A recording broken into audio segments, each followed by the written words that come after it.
Imagine this. You're having lunch in a lavish restaurant, surrounded by dazzling crystal chandeliers as the soft notes of a grand piano float gently through the air. Right beneath your feet, a sheer cliff, and below that, the roaring waves of the Pacific Ocean, crashing relentlessly. It's a scene that's both luxurious and haunting. Then, a sudden explosion echoes from the basement, and in just 120 minutes, the entire seven-story castle is engulfed in flames. Nothing remains. No artifacts, no blueprints, and absolutely no clear explanation. Why did a building once hailed as the crown jewel of San Francisco vanish forever? Was it merely an accident, or the result of something never meant to be revealed? A castle that once stunned all of San Francisco disappeared in just 2 hours. So why has no one dared to rebuild it? Just like Notre Dame or the Crystal Palace, sometimes a fire doesn't just destroy stone and wood, it wipes out a piece of collective memory. So, what really happened to the Cliff House? Are you ready to find out? Then join me as we uncover the secrets still hidden behind the windswept cliffs and fog-drenched rocks of San Francisco. And don't forget to like, subscribe, and hit the bell icon, so you never miss the forgotten stories that are waiting to be unearthed. Before it burned to the ground in a sea of flames, Cliff House stood as a symbol of San Francisco's elite. In 1863, a modest wooden house was built atop the cliffs of Point Lobos, with a direct view of the vast Pacific Ocean. They called it the Cliff House, but to the upper class of that era, it was a place to dine in the clouds and smoke cigars in the ocean breeze.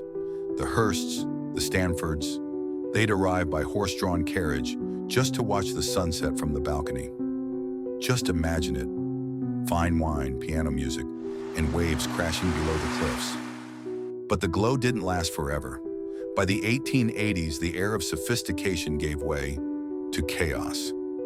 Cliff House began drawing in crowds the newspapers of the time described as less refined.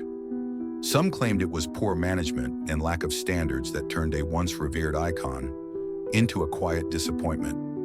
It was still beautiful, still perched above the sea, but its reputation no longer untarnished. A classic example. When you polish the surface, but forget what truly holds people, the experience, the value, and then someone new emerged. A man with vision, with power, and a plan to bring Cliff House back to life. No one expected that the man who would resurrect Cliff House was once an engineer who tunneled through mountains in search of gold. In 1883, just as Cliff House was slipping into decline, Adolf Sutro appeared. A Prussian-born engineer, he made his fortune from silver mines in Nevada and would later become the mayor of San Francisco. But he didn't buy Cliff House to make money. He bought it to change what it stood for. From a scandal-ridden hotspot, he envisioned it as a refined destination for all classes, especially working-class families, almost as if he were trying to redefine luxury on his own terms. And he didn't stop there. Sutro built the largest indoor swimming complex in the world, the Sutro Baths. He opened a public library, and out of his own pocket, he funded a streetcar line, so ordinary people could reach the cliffs without spending a dime. Many would later call him the Elon Musk of the 19th century, eccentric, visionary, and unafraid to invest in ideas no one else dared to believe in. Do you believe a building can carry an entire social ideal? So when the original Cliff House went up in flames on Christmas night, 1894, it wasn't the end. For Sutro, it was the moment to begin again. Bigger, bolder. After that horrific night of fire, Sutro didn't back down. He rebuilt, and this time, in a way no one dared to imagine. On February 1st, 1896, the second Cliff House officially opened its doors. A 7-story Victorian castle, its sharp towers stretched out toward the sea, rising defiantly from the cliffs of Point Lobos. The cost? Over $60,000 at the time, equivalent to nearly $2.5 million today. On opening day alone, more than 20,000 people came flooding in. There was no doubt anymore. Cliff House had become a true cultural landmark of San Francisco, but its magnificent facade was only the surface. They called it a gingerbread palace, but its meaning went far beyond appearances.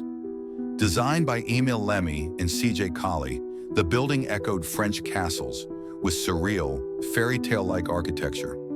Yet behind that dreamlike silhouette was a social statement. Luxury wasn't meant to be displayed. It was meant to be shared. Perhaps Sutro wasn't just building a structure. He was crafting a new idea, a vision of beauty for everyone.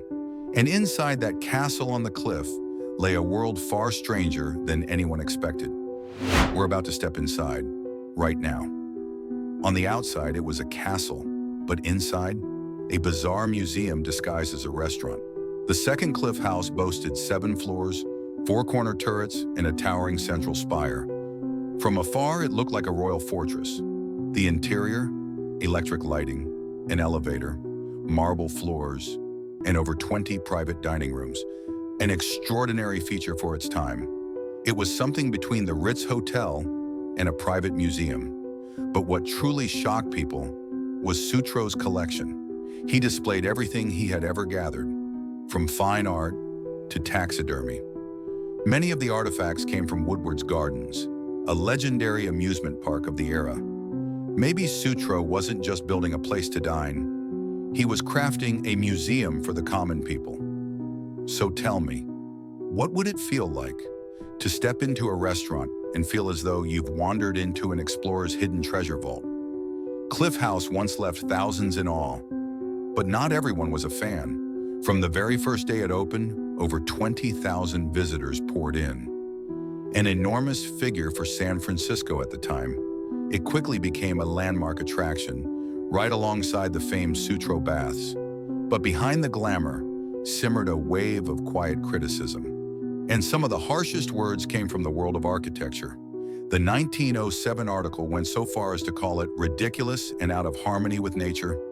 That same year, the Argonaut magazine described the second Cliff House as crude, unbalanced, and said it ruined the natural beauty of Land's End. Some claimed it looked like a failed imitation of a European castle. Out of place, out of time. Perhaps this was a classic case of the boom era, when excess often overshadowed harmony with the land. So what do you think? Should architecture serve personal ambition or blend into the space it occupies? Controversial or not, Cliff House stood strong. It even survived the great 1906 San Francisco earthquake, a testament to its construction. But just 1 year later, fate struck again, and this time no one saw it coming. On September 7th, 1907, while undergoing renovations, a fire broke out in the basement. Fueled by ocean winds, the blaze spread rapidly, devouring the entire Cliff House in less than 120 minutes. Not a single artifact was saved. All that remained were ashes and pale smoke along the cliffs. A building that took 3 years to create was gone in just 2 hours. And what haunts people most is that no one ever knew for sure why it happened. Electrical failure, design flaw, or something that was never meant to be revealed? Newspapers at the time blamed a malfunction in the electrical system, but some began to ask, why were there no fire safeguards? Why did no one stop the flames? One fire and an entire symbol collapsed. Was it just an accident or the deliberate end of something someone wanted buried? Whatever the cause, the second Cliff House ended that day, but the memory of it never truly faded. Though it stood for only 11 years, the Victorian-era Cliff House left a lasting mark on the city's culture.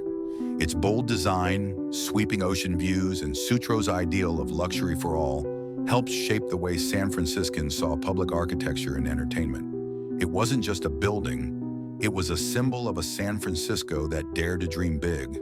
But after the fire, what happened next? Here's the part few ever tell you. It was Sutro's own daughter who made a decision that would forever change Cliff House. In 1909, Emma Sutro Merritt, Adolf Sutro's daughter, commissioned a new Cliff House to be built, this time in a neoclassical style, restrained, simplified, and elegant. That building became the foundation of the Cliff House we know today. It may no longer be a castle, but the spirit still lingers. A building that stood for just 11 years. Yet more than a century later, people still ask about it. Even today, visitors continue to inquire about the lost building. Old postcards, black and white photographs, and hand-drawn sketches still circulate online. A quiet reminder that something that lived only 11 years can live forever in memory. The second cliff house stands as the embodiment of three unforgettable things: an opulent structure ahead of its time, an eccentric, almost surreal collection, and an ending that turned to ash in just 2 hours. So why are we still talking about it? Perhaps what makes a building immortal isn't how long it stands, but the story it leaves behind. Because sometimes fleeting beauty outlives even the strongest stone walls. Have you ever visited the current cliff house? Do you believe a place can still inspire, even when it no longer exists? Share your thoughts below. And if you feel that pull to keep searching, don't forget to like, subscribe, and turn on notifications, so you never miss a step in our journey to uncover what still hides on this earth. Thank you for watching, and I'll see you next time.